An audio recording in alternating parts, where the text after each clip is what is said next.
Hi guys, welcome back to the channel, Totally Magic, and another trick. This one is all about a prediction. In fact, not just one, but three. And I've got a bag here that contains my premonition. And we're going to leave this in full view throughout. Now in here, I will tell you, are some pieces from a recent game of chess that I played. This trick is called Checkmate. We've also got a deck of cards. There's 52 cards here, and you can examine these after we've finished. But what I want to do is we're going to just mix the cards up like this, because what I'm going to get you to do is, as I go through the cards, just name a card, any playing card. Go on, just name a card. The 7 of clubs. That's the card you want, the 7 of clubs.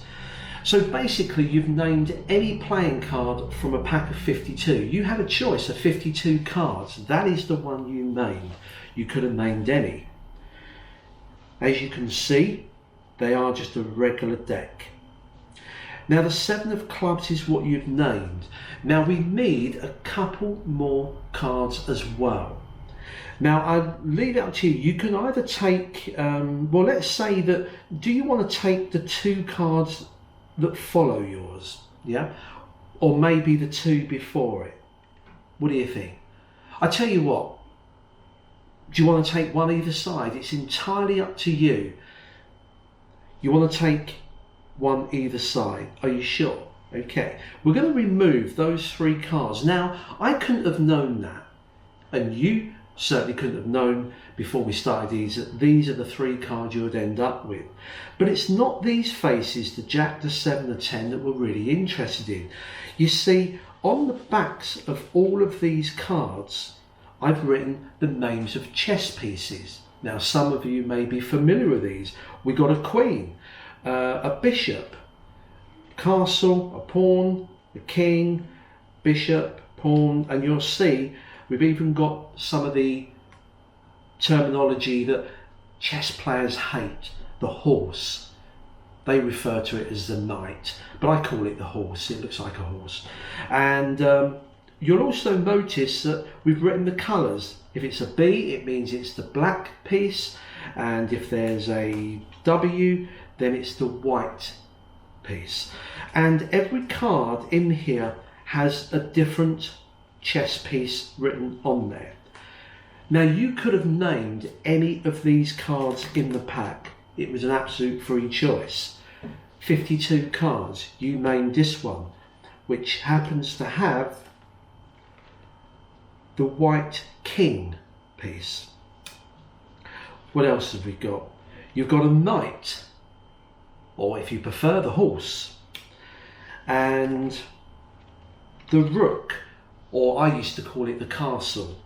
But we've got 3 pieces there, the rook, the king, and the knight. If we take a look at my premonition in here, we have 3 pieces. We have a white king, we have a black rook, and we have a black knight. 3 pieces. The bag is empty. You can examine that. An absolute amazing premonition. How could it be? Checkmate. So here is a tutorial for Checkmate. It's a very simple trick, and some of you may have already guessed how it works, but it can be adapted to suit different themes. Now I based it on chess pieces. And what you do is you pick out 3 chess pieces that you're going to predict. So I picked out these. Now I know I've used this one. I've always called this a horse, even though it's a knight. This one is called a rook, but I tend to call it a castle, as do a lot of people. Now, because of that, I have used both of those words when naming each chess piece in the pack. Okay, because what you need to do is to grab hold of a pack that you don't use anymore, an old pack, because you don't want to ruin a good quality bicycle deck. So I've taken an old pack and I've written throughout all of the cards different pieces: a queen, a rook, another queen, a bishop, a knight, a queen, a castle. And you'll see that I've changed the terminology. Sometimes I call it a castle, sometimes I call it a rook, sometimes I call it a horse or a knight. That just gives me a bigger array of names to write. I also put in brackets whether it's the black piece or a white piece, just by putting a B or a W. And there it is there. Now you'll notice that I haven't got all of the pack there, and there's a reason, because I want to show you what I've written on here. These 3 cards contain the 3 predictions. Okay, the castle, the king, and the horse. Or if you prefer, the rook, the king, and the knight. I've then got them again here, exactly the same, and again. And in fact, I've written it on 15 cards. So these 15 I drop on the top of the pack. I have the pack face up to start with. I introduce my prediction hidden away. You can, if you don't have the chess pieces, write them on a piece of paper. Now, what we got here is a pack. It is just a regular pack, so you can show them. There are 52 cards. What I also did, I shuffled half the pack because it's only the 15 cards at the back. So I can do a normal shuffle and then just drop the cards on here. Now, I know that the card, in fact, where my group of 15 cards start is here. I always use a queen to tell me when the 15 cards start. So you'll notice in the routine, you can do this anyhow you like.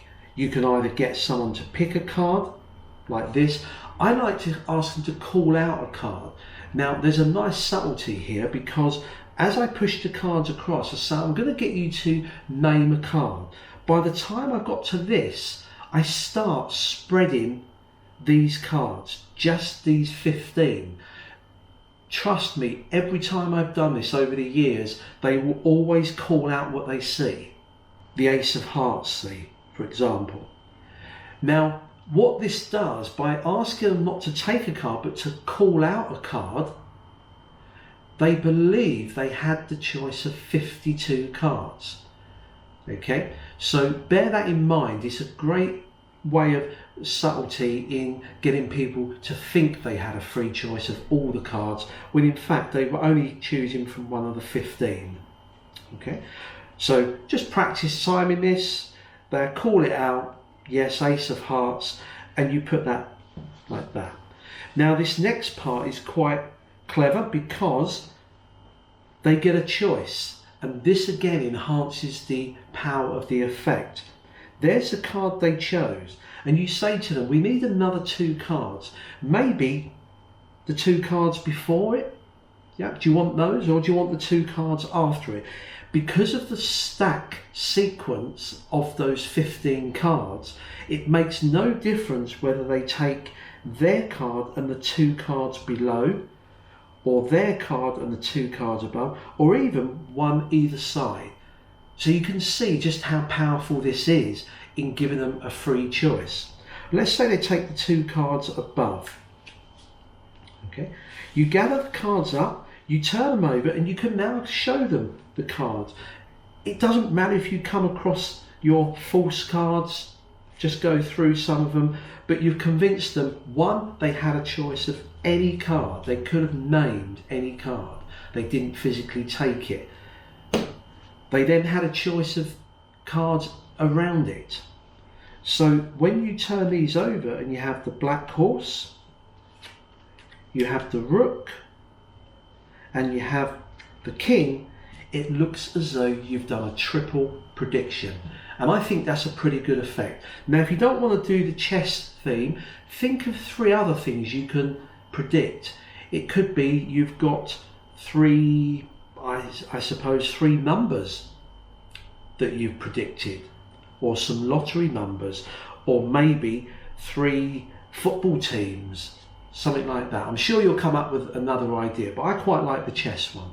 Till next time, guys, practice and have fun.